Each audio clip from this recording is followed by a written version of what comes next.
class, so let me first introduce myself with few words. This is CHAKRABORTY, Assistant Teacher English, Government SC Girls High School, Sunamgonj. Today I have chosen verb as my topic. I don't think that this topic is very difficult, but I personally think that this very topic is very important for the students of any standard. So let's go to the topic. Verb. If I ask any student what is verb, then the student will of course reply or answer that a verb is an action word and a verb actually does something. Of course, no doubt about that, he or she is absolutely correct. A verb does something, but besides doing something,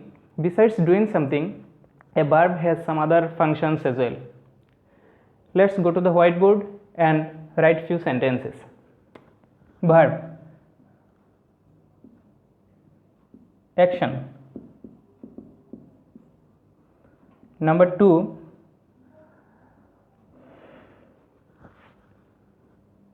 state. And in number 3, possession.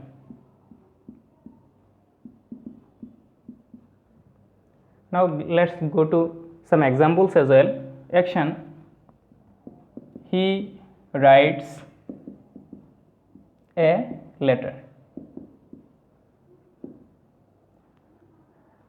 Next, the baby is ill. Finally, I have a pulsar. Let's have a look on 3 very sentences. In first sentence, we see that he writes a letter. Here he is the subject and writes is the verb. Writes means here he is doing something, so it's of course an action word. In sentence number 2, the baby is ill. Here is the verb, because the baby is subject, is the verb. But here the verb is describing the situation or describing the condition of someone, condition of the girl, baby. So here is the state. And finally, possession. I have a pulsar. I is the subject, have is the verb. So here have is describing the possession of something. What does the sentence mean? I have a pulsar. That means I am the owner of the pulsar. So these are actually the functions of a verb. Now I shall go to the classification of verb. There are actually so many classifications of verb. Let's go one by one.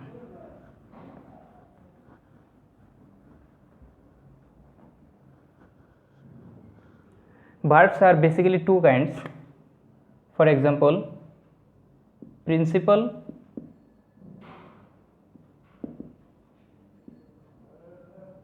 or main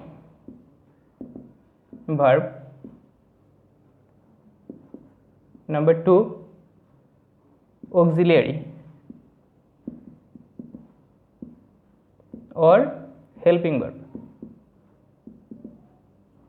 Helping verb. Number 1, let's describe with an example.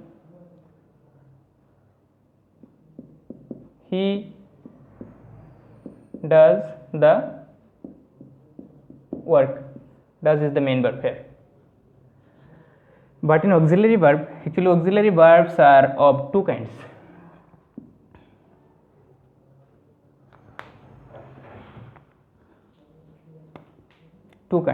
Primary and modals.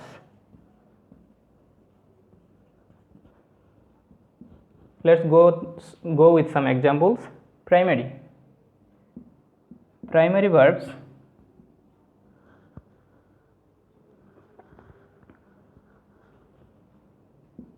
To be, to have, and to do. To be, am, is, are, was, were. To have, has, had. And finally to do, do, does, did. Now come to modals. Modal auxiliaries are can, could, shall, should, will, would, may, might, need, dare, etc.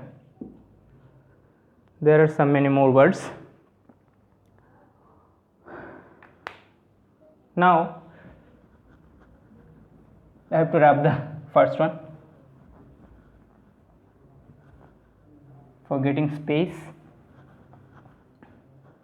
Now, modal auxiliaries. Actually, why these are modals? Actually, these verbs are modals because these verbs cannot express the meaning without taking helps of the main verb. For example, if I say, example, I can the word. I can the word. So what does it mean? Actually, it doesn't give any complete expression or complete meaning. But if I want to make the sentence correct, I have to add another verb, another main verb. If I say I can do the work, here do is the main verb and can is the auxiliary verb. What sort of auxiliary? Modal auxiliary verb. If I say I can do the work, then it will be a complete sentence and it will be a meaningful sentence. So if I say I can the work, it will not give you a complete meaning or complete sense. This is why can is the modal auxiliary, because a modal auxiliary cannot express the meaning fully without taking help of the main verb. Now we will go to another classification of verb. Depending on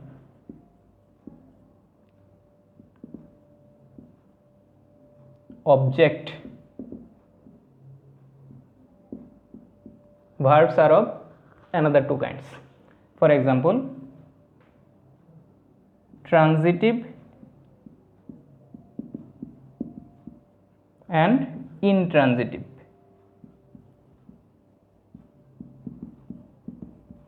Transitive verbs, the driver stopped the car.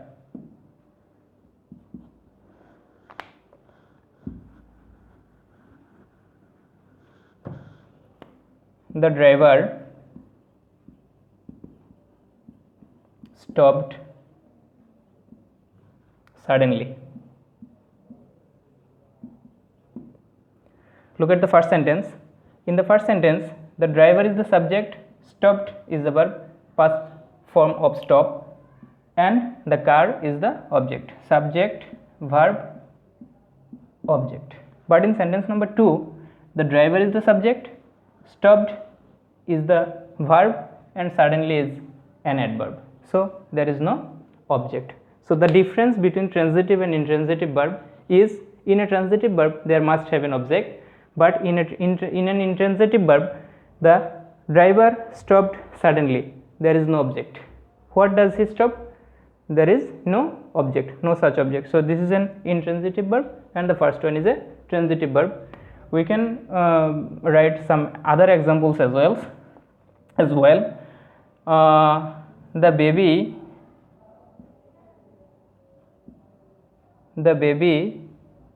is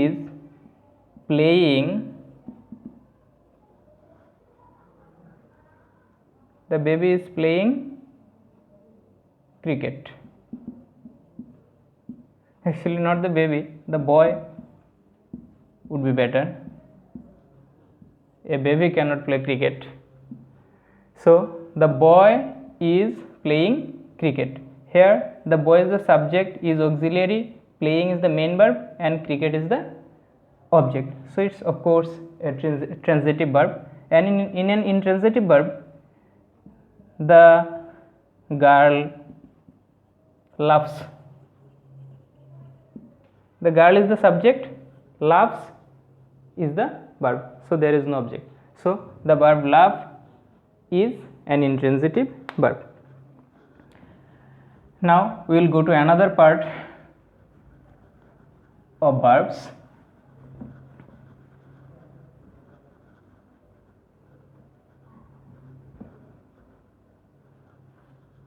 There are two other kinds of verbs. Number 1, finite, and number 2, non-finite. Finite verb: he reads newspaper daily. Subject, verb, object, adverb. Finite verb: if I change the subject, I read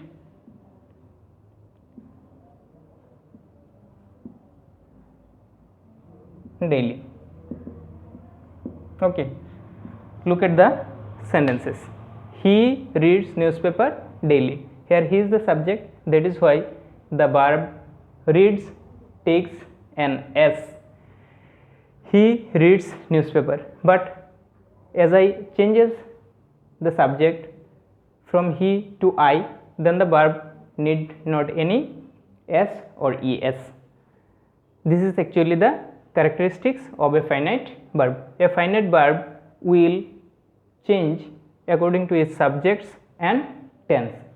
If I write the sentence in past form, then I read newspaper.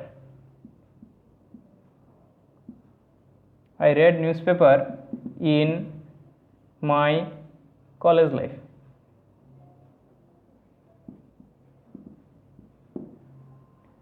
This is actually the read and read. The past and past participle form of read actually are all the same. That is why the difference is not clear. But I am saying the pronunciation. I read newspaper daily. That means here the verb read is in present form. But in sentence number 3, I read, it's actually not read, because in my college life, that means it indicates the past form. The past form of read is read. So here I have to pronounce it, I read newspaper in my college life. So this is the difference actually. He reads newspaper daily. Here he and the verb is reads, because the subject is third person singular number, and when I write the subject first person, then the verb doesn't take any S. I read newspaper daily. That means the verb is changing, gradually changing. Here reads, read and read. So the finite verb will change according to its subject and tense. But in non-finite verb, we go to school to acquire knowledge. Look at the sentence. We go to school. We go is the verb, to school to acquire knowledge. If I change the subject, he goes to school to acquire knowledge.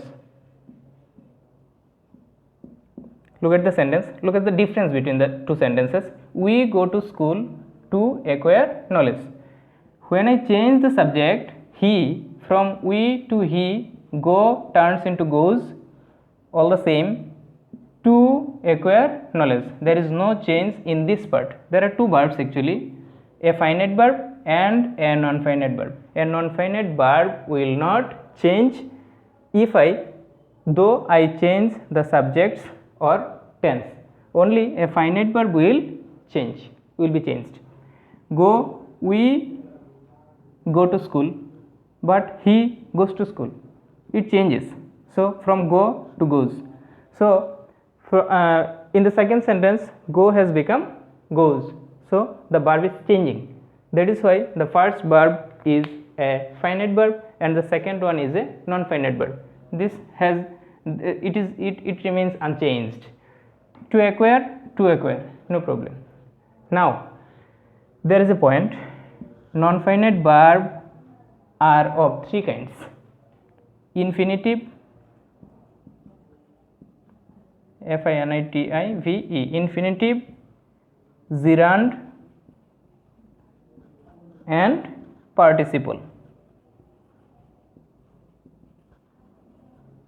P-I-R-T-I-C-I-P-L-E, participle. Infinitive means to plus verb. So it has already been shown. 2 plus verb. Non-finite verb, infinitive, will not change though I change the subject or tense, no problem, it will remain unchanged.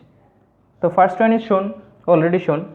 Gerund and participle, actually these are very important and some students find it very difficult, but I will make it clear with some easy examples. Definition, of course, I will give first the definition. Gerund and participle. Gerund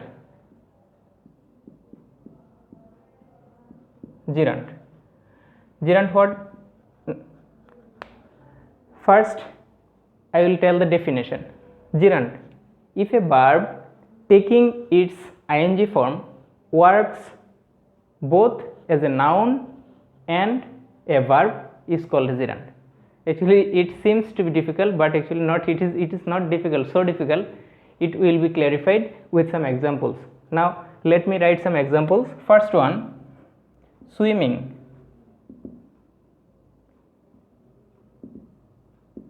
Is beneficial to health. Swimming is beneficial to health. Sentence number 2, two examples should be written. Sentence number 2, smoking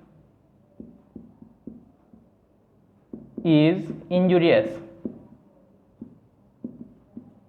to health. Smoking is injurious to health. Look at the two sentences. First one, swimming is beneficial to health. Here the main verb is swim. By taking its ing form, swim from swim to swimming, it is working both as a noun and as a verb. Look at the sentence. Swimming means to swim, and swimming is also a noun, verb and noun both. Look at the swimming. And smoking, functioning the same thing. Smoking means smoke and smoking. That means verb and noun and verb. Both these two verbs are working both as a noun and as a verb. But in participle,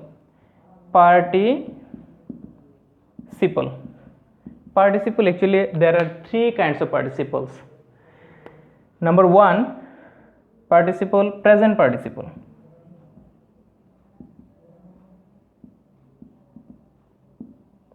Present participle, one example should be given. Present participle, do not put your hands in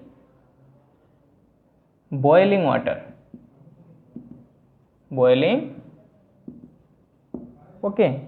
Sentence number 2, I saw a flying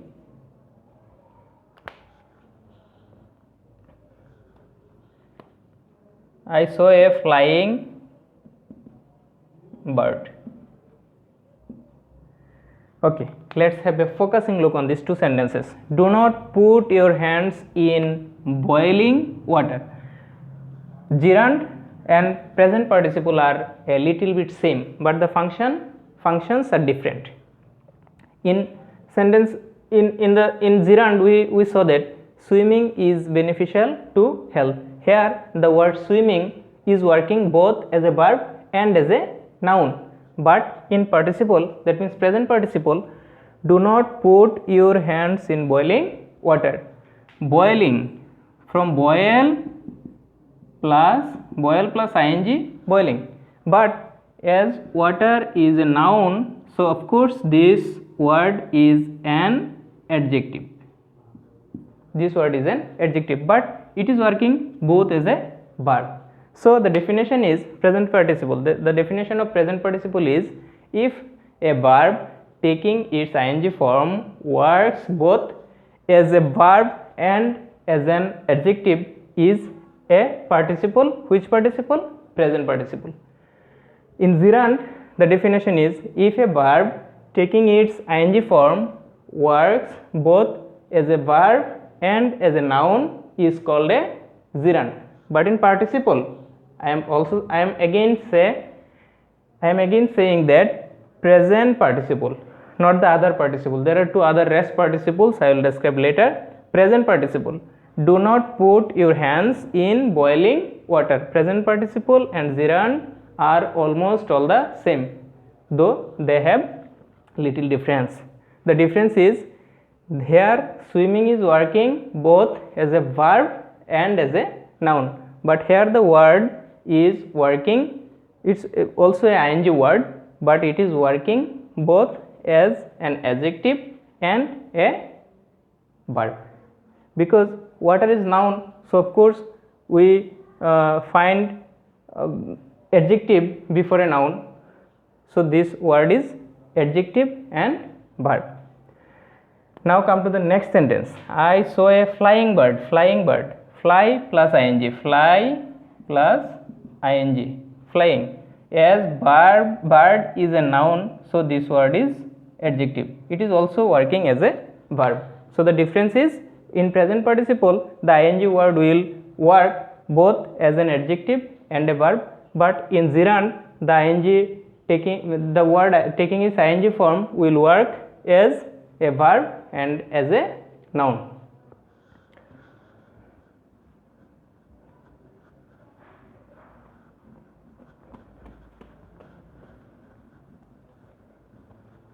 The rest part of participle